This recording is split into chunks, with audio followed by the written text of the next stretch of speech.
Good morning, my dear children. Today we are going to continue History Chapter 4, The Mughal Empire. Zabt and Zamindars. Now, what is Zabt? Tax on produce by the peasants was the main source of the revenue for the Mughals. So, what was the source of revenue for the Mughals? Tax on the produce by the peasants. That means the Mughals also started collecting revenue from the peasants only in the form of cultivation tax. Zamindars were the intermediaries between the peasants and the rulers. A careful survey of crop yields, prices, and the areas of cultivation for 10 years was conducted and tax in cash was fixed on each crop. Now, how these people they fix the cultivation tax, or you can say the tax.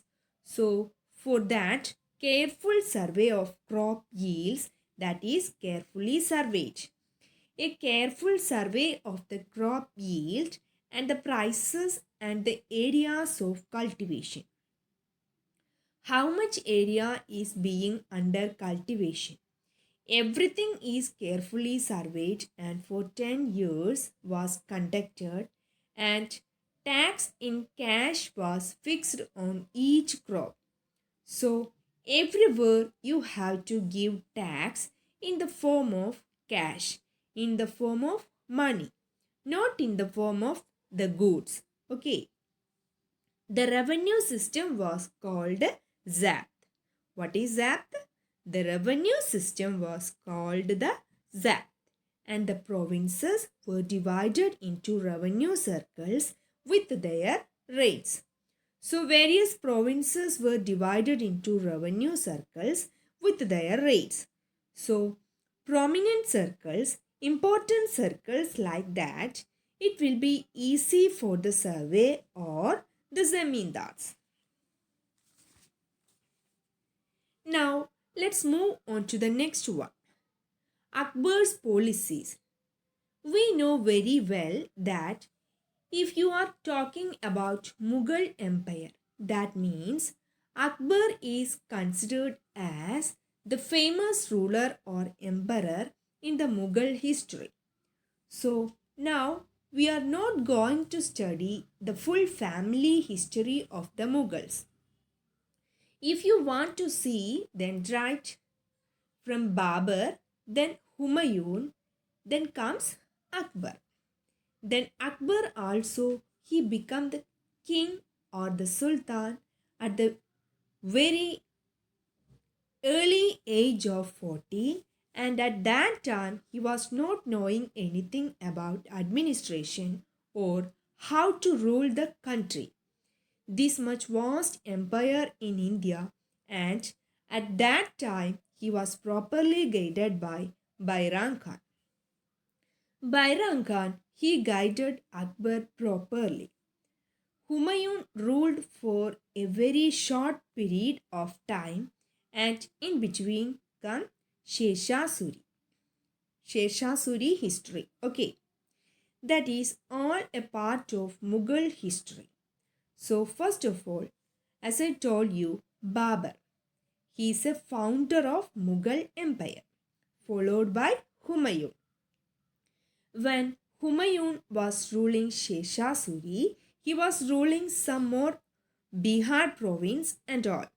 He becomes very powerful and he attacks on Humayun, and Humayun is completely defeats, and afterwards Humayun he exiles from the country.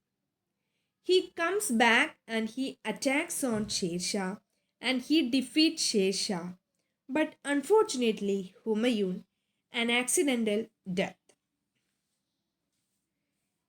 And because of his accidental death, Akbar becomes the emperor or the ruler, and as you know, he rules a vast empire followed by so many other rulers, and Last one is successful or famous is considered as Aurangzeb. But Aurangzeb is considered as the last, you can say, famous Mughal emperor. So, we are not going to study the history of that Mughal empire, but we are going to study now the policies.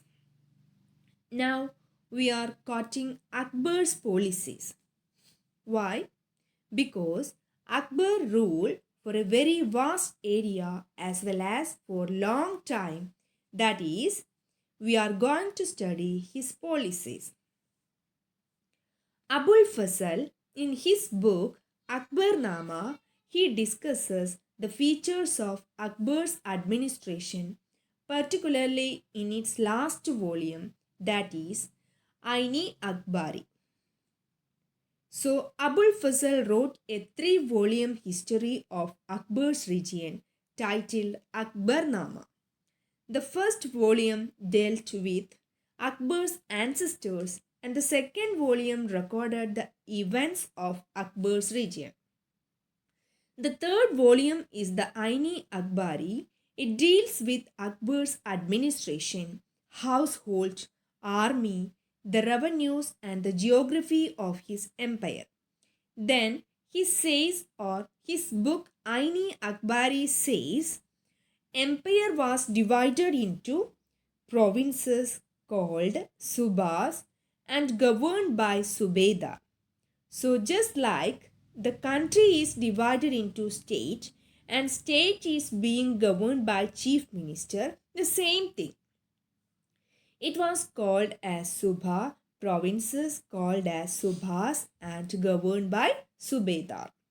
Subedar was assisted by officers such as military paymasters, the minister in charge of religious and charitable patronage, military commanders, and the town police commander.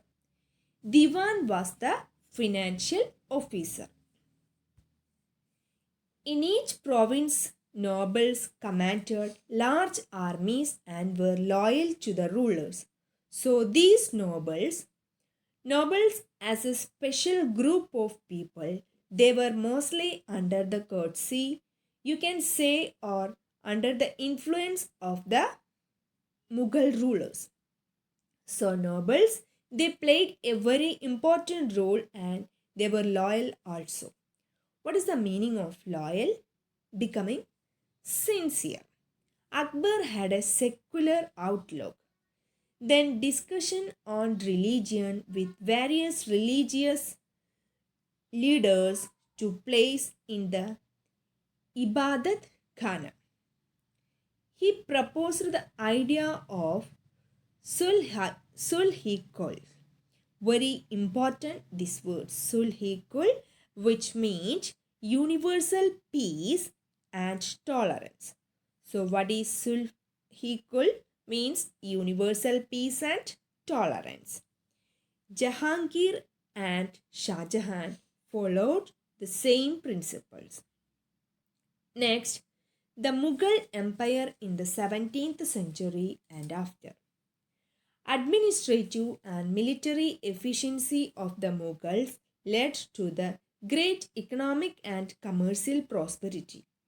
But state of poverty also prevailed with the huge economic inequalities. Artisans and peasants did benefit, but had very little for investment in their fields. With the decline of the Mughal authority, their servants emerged powerful, set up new dynasties, and held command over various provinces. Still, they continue to recognize Mughal emperor in Delhi as their master. Okay, so this is all about the chapter. Thank you.